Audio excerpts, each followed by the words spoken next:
Vamos que vamos, galerinha! Continuando aí com o nosso Como Ler e Entender Obras Literárias para o Vestibular, né? Essa série que a gente está trabalhando aí. Hoje nós vamos ter a segunda aula, aula 2, aí, sobre os poemas escolhidos de Gregório de Matos. Como eu expliquei na aula número 1, esses poemas foram escolhidos, foram selecionados pelo José Miguel Wisnik, seguindo um padrão de temas dominantes, né? Então ele dividiu por temas. Na aula número 1 nós falamos sobre a poesia de circunstância, né? Está dividida em satírica e encomiástica. E hoje nós vamos falar sobre a poesia amorosa, que também está subdividida em dois tipos: a lírica e a poesia erótico-irônica. Poesia amorosa, obviamente, como o nome já sugere, é aquela poesia feita para exaltar o amor. São poemas feitos e dedicados a mulheres, né, com quem o Gregório se envolveu. Ou ainda mulheres que ele ficou sabendo, que falaram para ele e tal, e de repente ele resolveu fazer uma poesia dedicada a essas mulheres aí. Eu citei alguns títulos aqui, né, como eu expliquei na aula anterior. Esses títulos são explicativos, né, não são títulos dados pelo próprio poeta, os poemas não tinham título.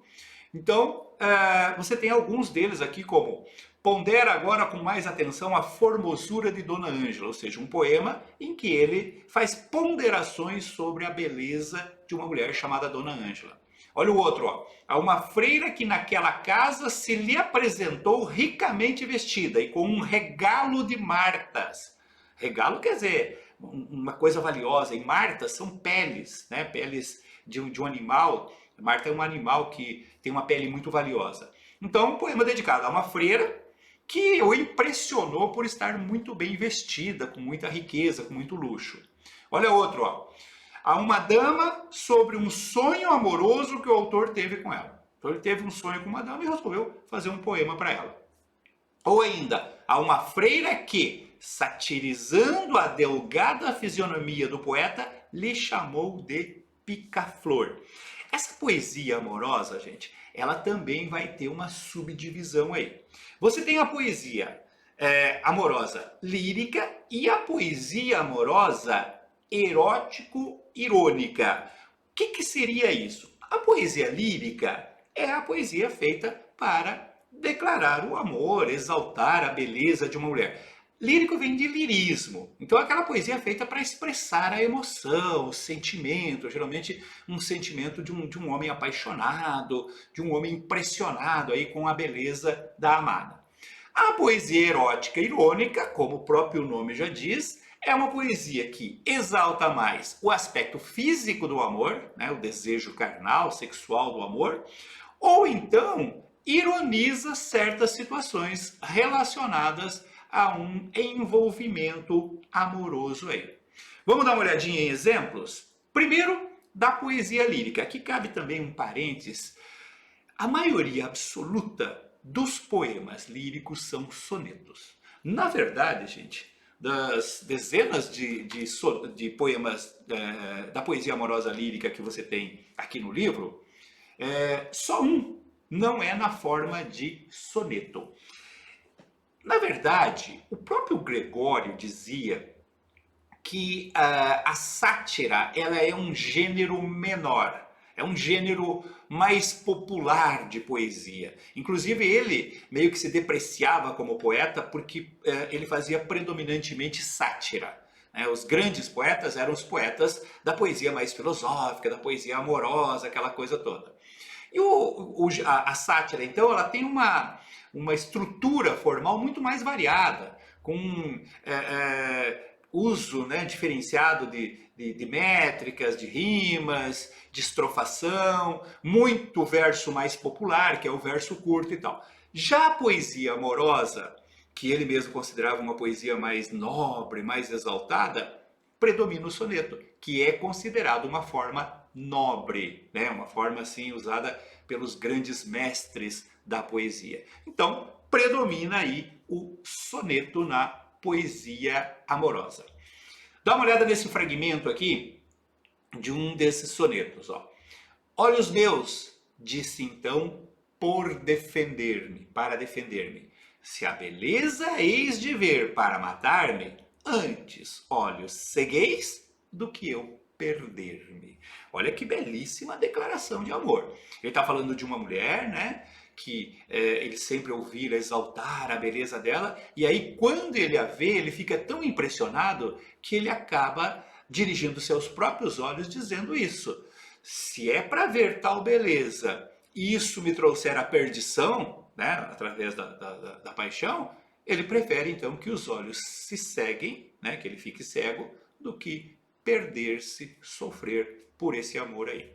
Aqui nós temos mais um fragmento de um outro poema muito famoso dele, a quem ele se dirige a uma mulher chamada Angélica, fazendo um jogo, né, entre o lado anjo dela, o lado espiritual, que é o lado anjo, e o lado físico, né? O lado flor dela, que seria aquilo que provoca o desejo físico ali. Olha o que ele diz, ó. Anjo no nome, Angélica na cara. Isso é ser flor e anjo juntamente. Ser angélica flor e anjo florente. Em quem, se não em vós, se uniformara? Esse poema é importante, gente, porque ele sintetiza um dos grandes conflitos barrocos, que é a divisão, né, entre o lado espiritual e o lado material. Digamos assim, a incapacidade do homem conciliar espírito e matéria. Parece que sempre eles estão em lados opostos, né, em contradição. Então, a mulher barroca é exatamente aquela mulher que é anjo e demônio ao mesmo tempo. Tá? Não é que nem a mulher romântica, que ou é anjo ou é demônio, de acordo com as suas atitudes. Ou ela é pura, angelical, ou ela é demoníaca, sedutora e tal. A mulher barroca, ela é anjo e demônio sem fazer nada, na sua essência.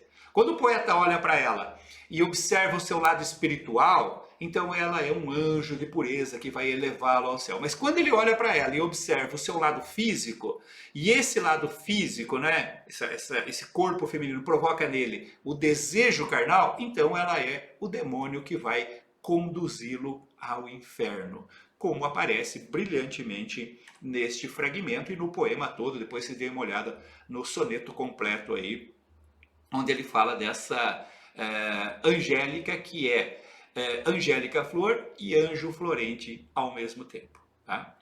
Mais um fragmento, mais um quarteto aí de outro soneto dele. Olha só. Se quero declarar meu pensamento, está-me um gesto grave acovardando, e tenho por melhor morrer calando que fiar-me de um nécio, de um ignorante atrevimento. Então, observe, ele diz, ó, se eu quero declarar o meu pensamento, o que eu estou sentindo, um gesto grave, né? Gesto aqui no sentido de um semblante, de uma postura grave, séria, está me acovardando. Tá? Então, uma mulher séria, né? muito comedida, o acovarda de se declarar a ela. E aí ele conclui que é melhor ele morrer calando, né? Sofrer sem se expor, do que fiar-se num atrevimento que pode trazer consequências para ele. Tá? Então também tem essas reflexões, né, sobre como se comportar perante os sentimentos, como se comportar perante a exposição desses sentimentos aí. E aí nós temos a parte da poesia erótico-satírica. Tá? Você sabe que o Gregório de Matos, ele é conhecido como Boca do Inferno. Tá? A poesia do Gregório de Matos, existem muitas histórias, muitas lendas. O Gregório morreu sem publicar sua obra e tal. E aí foram se criando histórias, né, sobre ele, sobre o seu comportamento, né, histórias meio populares e tal.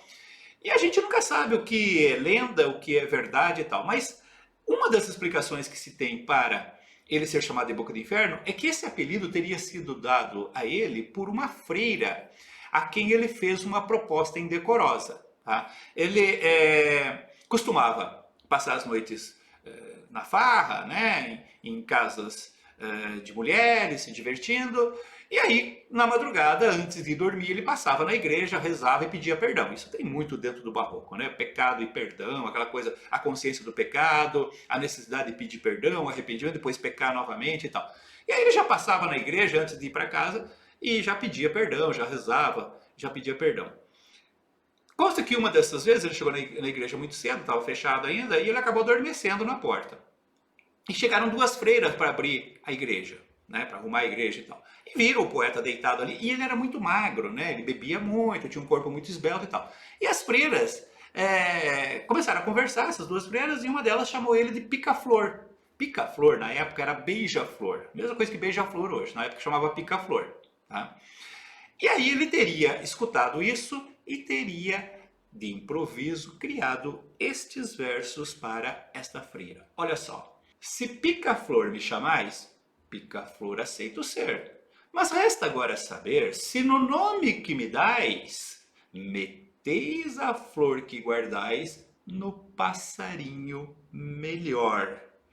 E ele continua, né? Conclui o poema dizendo que se for assim, então ele aceita ser pica-flor.